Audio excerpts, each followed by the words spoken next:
우리에게 주시는 하나님의 말씀 보도록 하겠습니다. 구약성경 욥기서입니다. 구약성경 욥기서입니다. 제가 가지고 있는 성경 페이지로는 760페이지에 있습니다. 찾으셨으면 우리 같이 합독하도록 하겠습니다. 우스 땅에 욥이라 불리는 사람이 있었는데 그 사람은 온전하고 정직하여 하나님을 경외하며 악에서 떠난 자더라. 그에게 아들 7과 딸 3이 태어나니라. 그의 소유물은 양이 7,000마리요 낙타가 3,000마리요 소가 500결이요 암나귀가 500마리며 종도 많이 있었으니 이 사람은 동방 사람 중에 가장 훌륭한 자라. 그의 아들들이 자기 생일에 각각 자기 집에서 잔치를 베풀고 그의 누이 3명도 청하여 함께 먹고 마시더라. 그들이 차례대로 잔치를 끝내면 욥이 그들을 불러다가 성결하게 하되 아침에 일어나서 그들의 명수대로 번제를 드렸으니 이는 욥이 말하기를 혹시 내 아들들이 죄를 범하여 마음으로 하나님을 욕되게 하였을까 함이라. 욥의 행위가 항상 이러하였더라. 아멘. 축복의 통로 4번째 시간 욥의 가정을 모델로라는 제목으로 하나님의 말씀 전해드리도록 하겠습니다. 경향신문에 그 대한민국 판사 당신은 누구인가 판사에 대한 컬럼이 있었어요. 그래서 이제 어떤 내용인가 봤더니 이 판사들이요 대부분 법대에서 3학년 4학년 때에 그렇게 어렵다라고 하는 사법고시에 일찍 패스를 한다고 합니다. 보통 한 3% 정도가 이제 패스를 하는데 3학년, 4학년 때 벌써 학부 때에 그렇게 일찍 머리가 워낙 좋다 보니까요. 그렇게 이제 3학년, 4학년 때 사법고시에 합격을 하고 이제 사법연수에 들어가지 않습니까? 사법연수원들을 보면은 한 1,000명 정도가 사법고시에 합격한 1,000명 정도가 거기서 이제 교육을 받는데 판사가 누가 되느냐? 1등부터요 50등, 60등까지를 판사를 합니다. 그 다음 성적이 검사, 그 다음에 변호사. 그래가지고요 이 100등 안에 들어야 판사를 할 수 있다라는 거예요. 그러니까 얼마나 수재들 아닙니까? 그러면서 이제 훈련을 받는 거예요. 그래서 이분들의 공통된 특징이 무엇인가라고 봤더니 자신이 제일 올바르게 판단을 한다라는 거예요. 판사이니까 올바르게 제일 판단을 잘 한다라는 그런 자부심을 가지고 있다라는 것입니다. 근데 또 이분들의 특징이 무엇이냐면은 상대방의 얘기를 잘 듣고 판단을 하잖아요. 듣는 거는 굉장히 잘해요. 그리고 판단을 굉장히 엄격하게 내리지 않습니까? 그러니까 토론하는 것보다도 듣고 결정하는 거에 익숙한 사람들이 판사이더라라는 거예요. 그런데 그 컬럼에서 이것이 가정에 빗대어서 뭐라고 얘기를 하냐면은 우리 집은 판사만 있고 부모는 없어요. 우리 집은 판사만 있고 부모는 없어요. 그러니까 부모가 무슨 노릇하는 거예요? 판사 노릇하는 부모들이 있다라는 거예요. 이건 이렇게 해, 저건 저렇게 해, 그러니까 탁탁탁 그렇게 한다라는 거예요. 그래서 우리 집은 판사만 있고 부모는 없어요. 이 판사라고 하는 이 단어에 우리 집은 교사만 있고 부모는 없어요. 교사 행동들을 하는 거예요. 가르치고 듣지를 않는 거예요. 우리 집은 군인만 있고 부모는 없어요. 부모가 군인 노릇을 하는 거예요. 그렇게 또 행동하지 않으면 또 야단치는 일들이 있는 거죠. 그래서 우리 집은 판사만 있고 부모는 없어요. 그런 얘기가 있더라라는 것입니다. 엘빈 토플러라고 하는 그 미래 학자가 있었죠. 이제 고인이 됐습니다만은 미래의 충격이라고 하는 옛날 이제 고전이 있습니다. 미래학의 고전 중에 고전, 미래의 충격에서 이 엘빈 토플러가 이제 미래에 인류가 받게 되는 충격이 몇 가지 있다라는 거예요. 첫 번째가 뭐냐면은 기술의 발달. 기술의 발달로 이제 앞으로 인류가 충격을 받게 될 것이다. 여러분 엘빈 토플러가요 1980년도 70년도 사람이에요. 그때 벌써 이런 예언을 했어요. 21세기 사람들은 기술 발달로 인해 가지고 충격을 받게 될 것이다. 그런데 실제로 우리가 충격을 받고 있어요. 기술 발달이 얼마나 빠른지 몰라요. 지금 뭐 로봇들이요 사람과 같은 모양의 로봇들이 지금 출현을 하고 있고 이제 공장에 이 로봇들이 지금 들어가서 일들을 하고 있습니다. 예. 그러니까 얼마나 빠르게 지금 이 기술 발달이 되고 있는지 모릅니다. 그러니까 이제 저만 하더라도요 핸드폰을요 검색을 한다거나 통화한다거나 문자를 받는다거나 그 정도 수준이에요. 그러니 여기 어르신들은요 뭘 하겠습니까? 좋은 핸드폰 사드려도 통화만 하는 거예요. 예.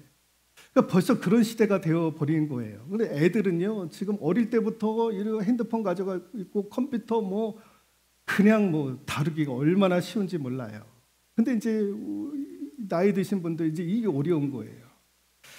또 하나가 무엇이냐면 가치관의 변화가 생기기 시작했다라는 것입니다. 전통적인 가치관이 이제 무너지기 시작을 하는 거예요. 어느 기사에 보니까요, 어느 어머니가 3살 난, 4살 난 아이를 잊어버렸다고 경찰에 신고를 했던 거예요. 그래가지고 이 행방불명이 됐다라는 거예요. 그래서 아이를 좀 찾아달라. 그래 급하게 이제 경찰에다가 신고를 하게 되었던 거예요. 그런데 나중에 알고 보니까 이 아이가 호수에 차량에 묶여서 그 죽음으로 발견이 되었던 거예요. 알고 보니까 그 누가 그렇게 했느냐? 그 엄마가 그랬던 거예요.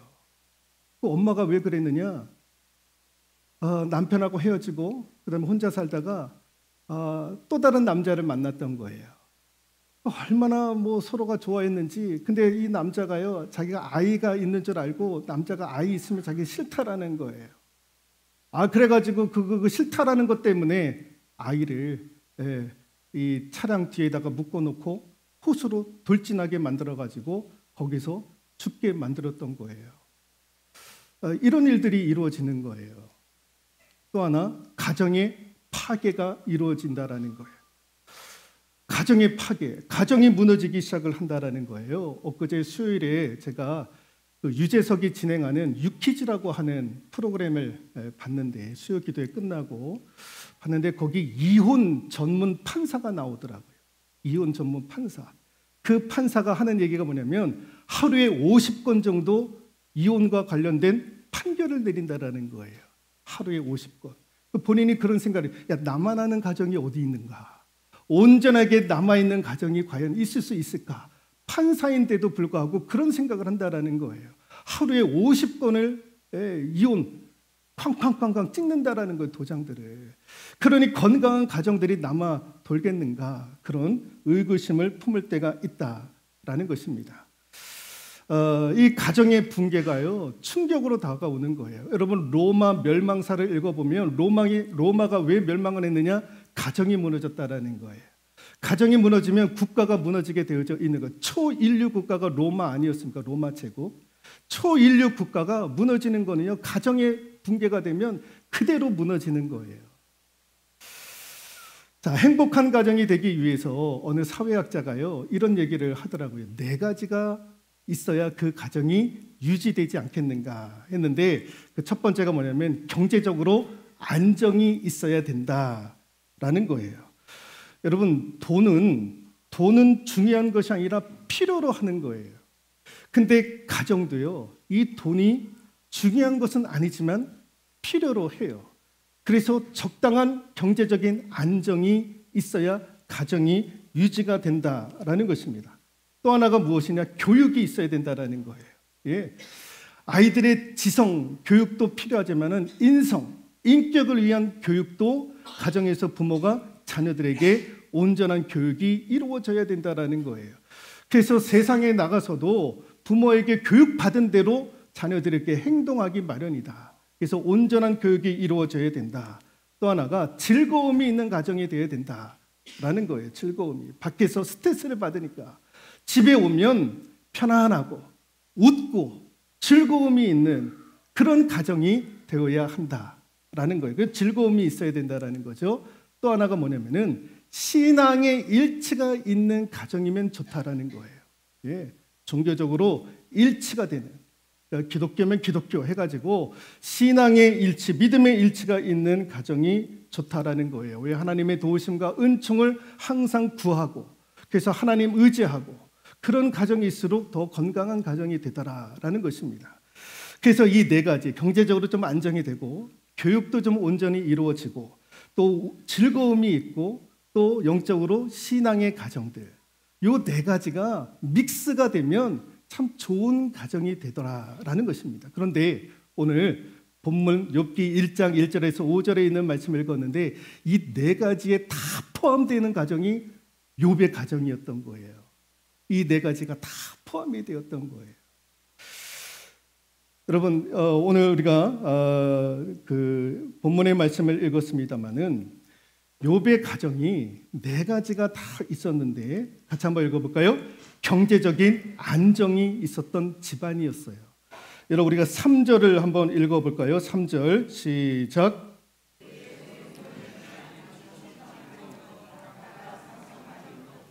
소가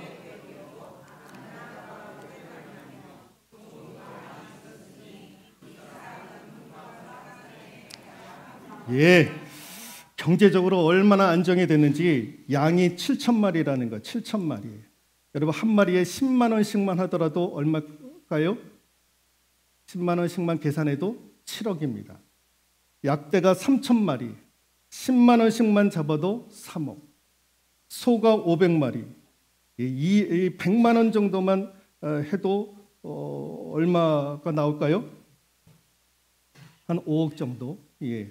암나귀가 500마리, 한 마리당 100만 원씩만 쳐도 5억. 이렇게 합산해 보면 한 20억이 넘는 그런 재산을 가지고 있었던 사람이 욥의 가정이었던 거예요. 그 옛날, 그 수천 년 전에 재산이 몇 억? 20억이 넘는 그런 경제적으로 탄탄하고 안정이 있었던 가정이 욥의 가정이었다라는 거예요. 경제적인 안정을 이루었던 것입니다. 여러분, 돈은 중요한 것은 아니지만 필요로 하는 것입니다. 그래서 잠언 30장 7절과 9절에 있는 말씀인데 같이 한번 읽어볼까요? 가난하게도 마옵시고 부하게도 마옵시고 오직 필요한 양식으로 내게 먹이시옵소서라고 아굴이라고 하는 사람이 이런 고백을 하나님 앞에 올려드려요. 하나님, 나로 가난하게도 마옵시고 부하게도 마옵시고 오직 필요한 양식으로 내게 먹이시옵소서. 여러분, 여러분들의 가정이 경제적으로 이런 가정이 되어야 될 줄로 믿습니다. 너무 부족하지도 않고 너무 과하지도 않는 그런 안정적인, 경제적으로 안정적인 여러분들의 가정이 되어질 수 있기를 소망합니다. 또 하나가 성공적인 교육이 이루어진 가정이 욥의 가정이었다라는 것입니다. 여러분, 2절 말씀에 보면은 욥에게는 아들이 몇 명? 7명, 딸이 3명. 무슨 교육을 시켰느냐? 모이는 교육을 먼저 시켰어요. 그러면서 4절에 그 아들들이 자기 생일에 각각 자기의 집에서 너희들은 지금 10남매이니까 생일 때마다 모여야 된다, 빠지면 안 된다, 이 모이는 교육을 시켰던 거예요. 또 하나의 교육이 뭐였냐면 즐거움에 대한 교육을 시켰던 거예요. 모일 때마다 잔치를 베풀고, 각각 자기의 집에서 잔치를 베풀고, 모일 때마다 잔치를 베풀라는 거예요. 형제들이 모일 때마다 정성을 다해서 대접해줘라. 즐거움에 대해서 교육을 시켰던 거예요. 그리고 5절 말씀에 보면은요, 그 잔치가 끝나고 나서 뭘 했느냐? 하나님 앞에 번제를 드리게 했어요.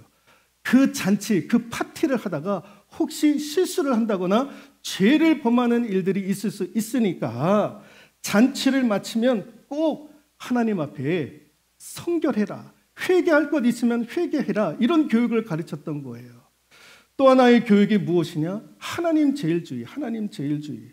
5절 하반부에 보시면은요, 내 아들들이 죄를 범하여 마음으로 하나님을 욕되게 하였을까 함이라 라는 거예요. 하나님을 욕되게 하지 말라라는 거예요. 배반하지 말라라는 거예요. 하나님 제일주의로 살라라는 것입니다. 그래서 모이는 교육, 즐거움에 대한 교육, 성결에 대한 교육뿐만 아니라 하나님에 대한 교육을 이 욥이 시켰던 거예요. 또 하나가 같이 한번 읽어볼까요? 끊김이 없는 즐거움이 욥의 가정에 있었다라는 거예요. 욥의 가정이 자녀가 10명이 있었어요. 그런데 한 명이 생일을 당할 때마다 모여서 잔치를 하는 거예요. 그러면 1년에 몇 번을 모일 수 있습니까? 12번을 모이는 거예요. 1년에 12번을 모여서 잔치를 하는 거예요. 즐거움이 있었던 거예요. 화목한 가정이었던 거예요. 웃음이 끊이지 않았던 가정이 욥의 가정이었다라는 것입니다. 또 네 번째 같이 한번 읽어볼까요? 믿음의 일치가 이루어진 가정이었다라는 거예요. 12번의 생일 잔치를 하고 한 명씩 뭘 하게 했느냐? 번제를 드리게 했던 거예요. 그러니까 12 곱하기 12, 144. 1년에 144번을 하나님 앞에 번제 드리고 하나님 앞에 예배 드렸던, 하나님을 섬겼던 그 믿음의 일치가 있었던 가정이 욥의 가정이었던 거예요. 여러분, 욥의 가정에 있어서 가장 중요한 것은 경제적인 것도 아니고 그 모든 것도 아니고 사실 이 마지막이에요. 마지막. 믿음의 일치가 이루어지는 하나님만을 섬기는 귀한 가정이 욥의 가정이었다라는 것입니다. 시편 112편 1절에서 3절에 있는 말씀 읽어볼까요? 할렐루야, 여호와를 경외하며 그 계명을 크게 즐거워하는 자가 복이 있도다. 그 후손이 땅에서 강성하며 정직한 자의 후대가 복이 있으리로다. 부요와 재물이 그 집에 있으며 그의 의가 영원히 있으리로다. 여호와를 경외하며 그 계명을 크게 즐거워하는 자가 복이 있도다 라는 거예요. 네. 경제적으로 안정되는 것도 중요하고 교육도 중요하고 즐거움이 있는 것도 중요하지만 그보다 더 앞서서 중요한 것이 무엇입니까? 하나님 경외하는 것. 그 가정이 신앙의 일치가 이루어져서 하나님 경외하고 말씀 사랑하고 교회 사랑하는 그 가정이 복되다라는 거예요. 여러분, 왜 신앙의 가정이 중요한가? 중요한 이유가 있습니다. 같이 한번 읽어볼까요? 다시 회복하는 능력이 있는 가정. 다시 회복하는 능력이 믿음의 가정에 있는 거예요. 신앙의 가정에 있는 거예요. 그 신앙의 가정, 신앙의 사람, 믿음의 사람을 만난다라는 것이 얼마나 중요한 이유가 되는지 몰라요. 왜? 다시 회복하는 능력이 있기 때문에 그런 거예요. 여러분, 행복한 가정, 우리가 꿈을 꾸고 그런 가정을 실제로 살고 계시는 분들이 아마 있으리라 생각이 듭니다만은, 여러분, 행복한 가정, 화목한 가정도 평생 행복하고 평생 화목한 가정이 되겠습니까? 여러분, 언덕도 오르면 내려가는 길도 있잖아요. 행복할 때도 있고 가정이 어려울 때도 있는 거예요. 파탄이 날 때도 있어요. 어두운 터널 가운데 거하는 가정들도 분명히 있습니다. 그런데 가장 좋은 가정이 어떤 가정이냐? 그렇게 내려간다 할지라도 다시 올라가는, 다시 회복하는 그 가정이 좋은 가정이다라는 거예요. 오늘 욥이 그랬어요. 여러분, 지금 우리가 1장 1절에서 5절 말씀만 읽어보면, 야, 욥의 가정은 다 있구나.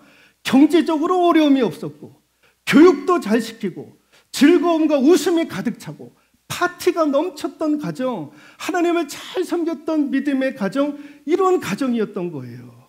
근데 이런 가정도 여러분, 우리가 욥기를 읽어보면 좀 시간이 지나면 하루아침에 욥의 가정이 풍지박살 나지 않습니까?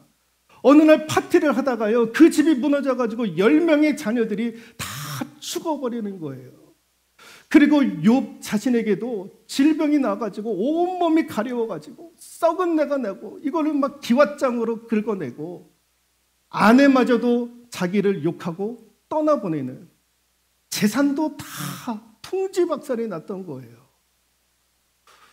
20억이 넘었던, 경제적으로 부유했던 그런 가정, 여러분, 그런 가정도 하루아침에 풍지박살이 나는 거예요. 파탄이 되는 거예요. 파괴가 되었던 거예요. 어떻게 일어날 수 있겠습니까? 어떻게 일어날 수 있어요? 어떻게 회복할 수 있겠습니까? 다 그래, 이렇게까지 왔으니 우리 다 죽어버리자. 그런데 욥의 욥기서의 결론은요, 그렇게 결론이 나지 않아요. 욥기서의 결론은 이렇게 납니다. 욥기 42장 12절에 있는 말씀인데요. 같이 한번 읽어볼까요? 여호와께서 욥의 말년에 욥에게 처음보다 더 복을 주시니 그가 양만 4천과 낙타 6천과 소 1,000결이와 암나귀 1,000을 두었고 또 아들 7과 딸 3을 두었으니 라는 거예요. 2배 갑절의 복을 하나님께서 그의 말년에 하나님께서 허락해 주셨던 거예요. 10명의 자녀들 다 잃어버렸지만 하나님께서 다시 10명을 얻게 하셨던 거예요. 경제적으로 파탄이 났지만 다시 하나님께서 일으켜 세워주셨던 거예요. 세상 사람들은 욥의 가정을 봤을 때 저렇게 무너졌으면 회복하기 어려운 가정이라고 다 생각을 했던 거예요. 그런데 회복을 하잖아요. 하나님께서 갑절의 축복을 허락해 주셨던 거예요. 일어났던 거예요. 왜 일어났느냐? 신앙의 가정이기 때문에 일어날 수 있었던 거예요. 하나님 섬기고 하나님 가정, 하나님 경외했던 믿음의 가정이었기 때문에 하나님께서 일으켜 세워주시는 때가 반드시 찾아오게 되어져 있는 거예요. 같이 한번 읽어볼까요? 우리 기독교는 십자가 죽음으로 끝나는 것이 아니라 부활로 회복되는 것이 기독교이기 때문에 그렇다라는 거예요. 기독교는 십자가에서 죽음으로 끝나는 것이라 세상 사람들은 다 얘기를 했는데 우리 믿음의 사람들은 뭘 믿습니까? 부활을 믿지 않습니까? 부활로 회복이 되어지는 거예요. 그러니까 여러분, 가정도요, 행복하다가도 파탄이 되어가지고 가정이 무너질 때도 있어요. 그 어느 가정이 좋은 가정이냐? 다시 회복되고 다시 일어나는 가정이 행복한 가정, 좋은 가정이 되어지는 거예요. 그 가정에, 그런 가정의 밑거름은 뭐가 되느냐? 예수 믿고 구원받는 가정, 하나님 경외하는 가정, 하나님 계명을, 하나님 말씀을 사랑하는 그 가정, 그 가정의 결론을 하나님께서 이렇게 펼쳐주시는 거예요. 저와 여러분들의 가정이 그런 가정 되어질 수 있기를 소망합니다. 여러분, 그리스도인 가정이라고 해도 다 어려울 때가 있는 거예요. 그러나 하나님 경외하고 하나님 사랑하면 반드시 하나님께서 일으켜 세워주시는, 회복시켜주시는 그런 은혜가 반드시 우리에게 있는 줄로 믿습니다. 그리고 영상 하나 보고 말씀 마무리하도록 하겠습니다. 예, 한번 보실까요?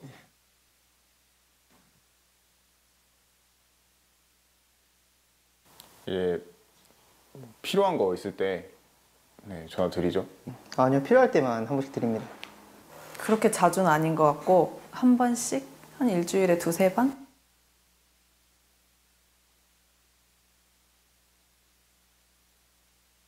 왜? 아빠, 어. 바쁘나?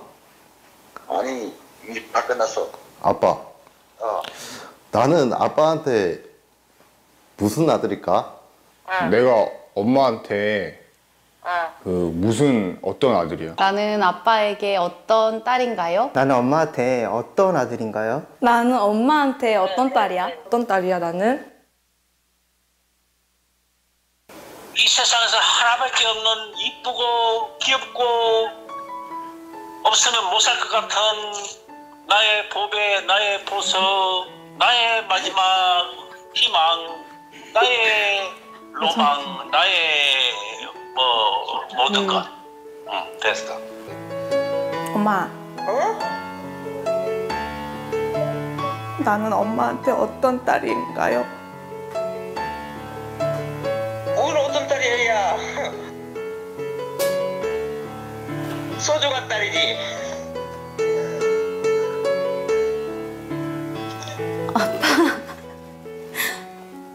왜? 아빠 있잖아. 응.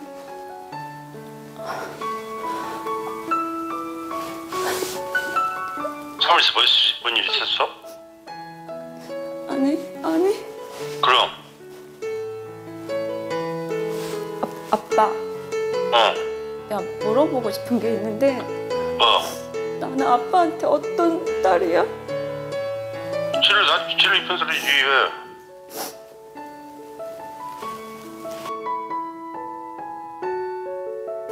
나는 다 사랑했다. 다 행복했다고? 진짜야. 거짓말. 아니야, 나는 그렇지 않아. 나를 키우면서 가장 행복했던 순간이 언제야? 지금 뭐 행복해. 니들 잘 크고 그러니까 행복해지.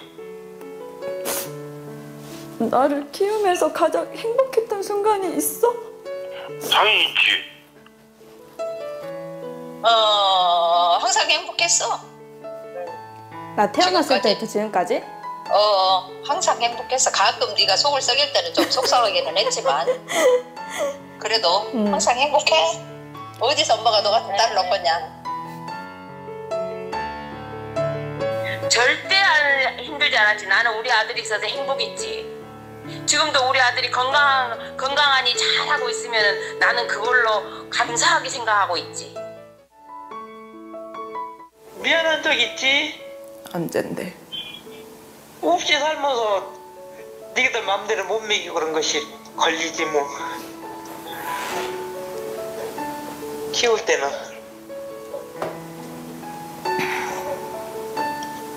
놈들같이 많이 정말 못해주고 먹고 싶은 거 마음대로 못 먹이고 그랬지 뭐. 부모 마음은 다 똑같지. 다시 태어나도 내 엄마가 되어줄 거야?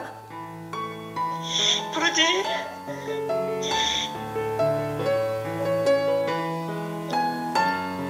그럼 다시 태어나도 우리 아빠가 될 거야?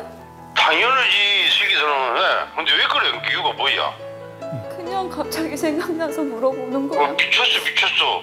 내가 너를 오지보다 더 이쁜지 알잖아. 그러면 엄마는 다시 태어나도 내 엄마로 태어날 거야? 그러지. 왜 그런 얘기 하는 거야? 오늘 갑자기? 그냥 엄마 생각났어. 예, 제가 설교와 관련이 없는 영상을 보여드리는 것은 이제 5월 다 이제 가는데요. 저런 대화들이 우리 가정 가운데 이루어졌으면 얼마나 좋을까. 아버지가 마지막에 그러잖아요. 너 왜 그래 미쳤어. 남자들은 그래요. 네? 그런 얘기 들으면 남자들은 그렇게 반응을 해요. 그런데 저런 대화가요, 예, 가정을 살리는 대화가 되는 거예요. 예. 멀리 떠나 있는 자녀들에게 오늘 한번 전화 한번 하셔서 사랑한다. 너는 어떻게 지내고 있니? 몸은 어떠니? 엄마 아빠가 보고 싶은데 언제 한번 내려올 거니?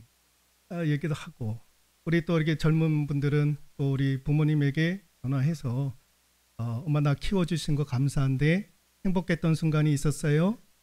다시 태어나면 내 엄마가 될 수 있어요? 이런 것도 한번 물어보고, 그러면서 이런 잔잔한 대화를 통해서 우리 가정이 좀 더 회복되어지고 건강하게 나갔으면 좋겠다 싶어서 이 영상을 한번 보여드리게 되었습니다. 우리 세폰교회 모든 성도들의 가정이 평안하고 건강하고 행복한 가정 되어질 수 있기를 주님의 이름으로 축원드리도록 하겠습니다.